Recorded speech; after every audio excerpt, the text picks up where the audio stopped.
오늘 말씀은 요엘서 1장 13절에서 20절까지 말씀입니다. 여호와의 날이 가까웠도다 라는 제목으로 함께 나누겠습니다. 우리 인생 가운데 어려움이 다가올 때가 있습니다. 그 어려움을 통해 하나님은 하나님의 음성을 나타내십니다. 특별히 요엘서에 나타나 있는 어려움은 무엇이냐면 이스라엘 땅 가운데 메뚜기 떼가 들어오게 됩니다. 근데 우리가 생각하는 메뚜기 한 마리, 두 마리, 세 마리 이게 아니라 하늘을 덮는 메뚜기 떼입니다. 그래서 곡식을 다 갉아먹고 풀이 다 마르게 만들어 버리는 것이죠. 그래서 메뚜기 떼는 작은 곤충이지만 때가 되었을 때의 재앙이라고 표현을 합니다.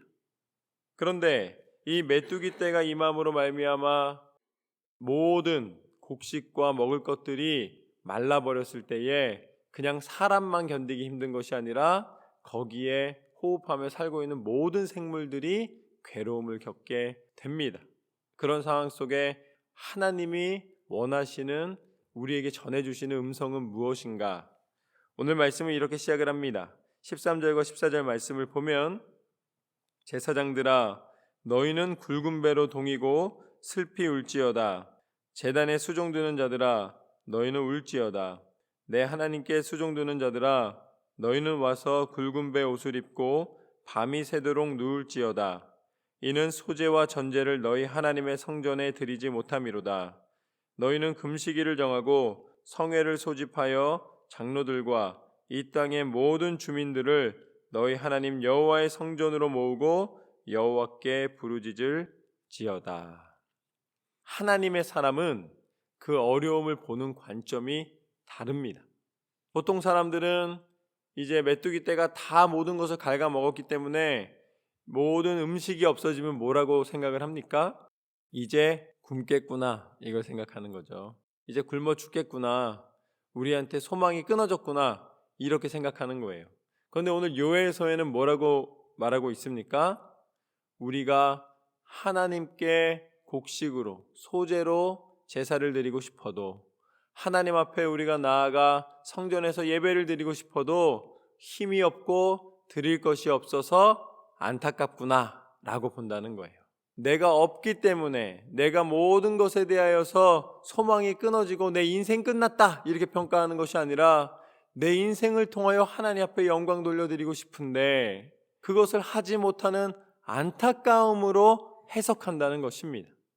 여러분, 우리가 모든 인생의 우선순위와 중심을 하나님 앞에 두는 것이 소망인 줄로 믿습니다.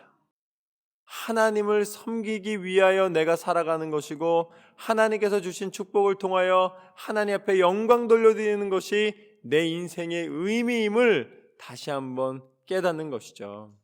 하나님의 사람은 그래서 불평하지 않습니다.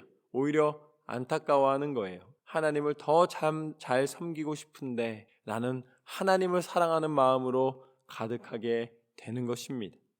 그래서 하나님 앞에 기도하는 것은 오늘 울면서 기도한다고 표현하고 있는데 하나님 앞에 기도하는 것은 슬플 때나 기쁠 때나 풍족할 때나 부족할 때나 언제나 기도하는 것인 줄로 믿습니다.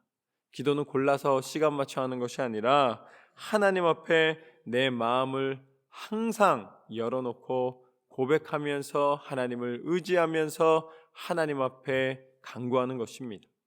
하나님과 매 순간마다 동행하는 삶이 되시기를 소망합니다. 계속해서 16절 말씀을 보면 먹을 것이 우리 눈앞에 끊어지지 아니하였느냐? 기쁨과 즐거움이 우리 하나님의 성전에서 끊어지지 아니하였느냐?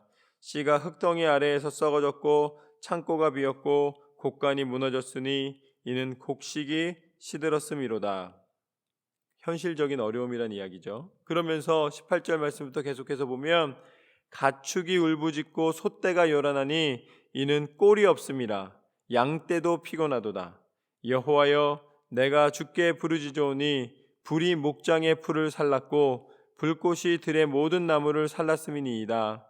들짐승도 주를 향하여 헐떡거리오니 시내가 다 말랐고 들의 풀이 불에 탔음이니이다. 결국 나의 현실은 모든 것에 소망이 끊어진 것처럼 보입니다. 현실을 인정하고 그 현실에 대하여 있는 모습 그대로 하나님 앞에 간구할 때에 그 사람에게 소망이 생깁니다. 현실 속에서 이 현실을 부정하고 오히려 약을 하거나 아니면은 세상 속에서 방법을 강구하게 되면은 거기에는 소망이 없는 거예요.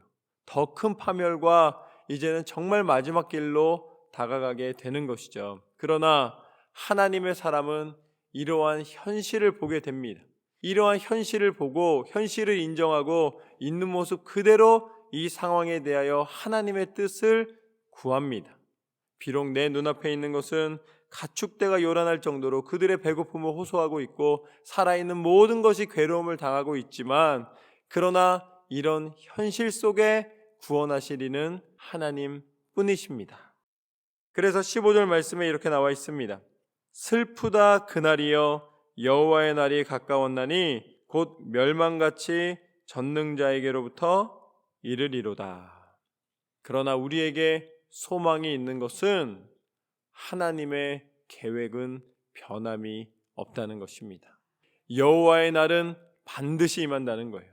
사람이 아무리 마음이 교만해지고 마음이 변하고 마음이 세상 가운데 있다 할지라도, 자신의 능력을 자랑할 게 생긴다 할지라도 결국은 그 모든 것을 주관하시는 것은 하나님이십니다. 하나님의 날이 이르렀을 때에 누구도 부인할 수가 없는 거예요. 현재 어려움을 당할 때도 하나님의 날은 이르고 내가 지금 풍족할 때에도 하나님의 날은 이릅니다. 그렇기 때문에 우리가 소망할 것은 하나님의 날에 우리는 어디에 서 있는가? 하나님께서 우리에게 예비하심은 무엇인가? 그것이 바로 요엘서 2장 31절과 32절 말씀에 하나님께서는 이런 괴로움 속에서도 하나님의 예비하심을 이렇게 말씀해 주십니다. 요엘서 2장 31절과 32절 말씀을 보면 여호와의 크고 두려운 날이 이르기 전에 해가 어두워지고 달이 핏빛같이 변하려니와 누구든지 여호와의 이름을 부르는 자는 구원을 얻으리니 이는 나 여호와의 말대로 시온산과 예루살렘에서 피할 자가 있을 것이며 남은 자 중에 나 여호와의 부름을 받을 자가 있을 것임이니라. 하나님의 날은, 하나님의 예비하신 날은 하나님이 숨겨놓으신, 하나님이 남겨놓으신 신실한 하나님의 사람을 통하여서 증거됩니다. 하나님께서는 하나님의 믿음의 사람들을 예비하시고 그 믿음의 사람들의 믿음의 근본을 만들어 주셨어요. 그 근본이 무엇입니까? 그 근본이 바로 예수 그리스도이십니다. 우리가 환난 중에도 소망을 갖나니 우리를 건지시리, 우리를 구원하시리 예수 그리스도께서 약속대로 오셨기 때문입니다. 예수님은 이 땅에 오셔서 세상의 권세 가운데 머물지 않으시고 우리를 긍휼히 여기시사 십자가에 달려 죽기까지 우리에 대한 사랑을 절대 포기하지 않으셨습니다. 그리고 그 십자가의 능력을 통하여서 우리의 모든 죄와 사망의 권세를 깨트리시고 이제는 부활하시사 생명의 주가 되신 줄로 믿습니다. 여호와의 날이 이르렀을 때에 비록 나는 괴로움 속에 있었으나 예수님의 이름을 부르며 믿음의 신실한 고백으로 진정한 믿음의 모습으로 나아가는 하나님의 백성을 살리시고 하나님의 예비하신 천국의 소망을 허락하여 주시는 줄로 믿습니다.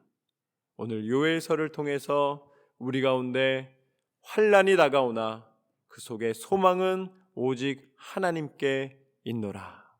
하나님 앞에 기도하심으로 승리하시는 저와 여러분의 삶이 되시기를 주님의 이름으로 축원합니다.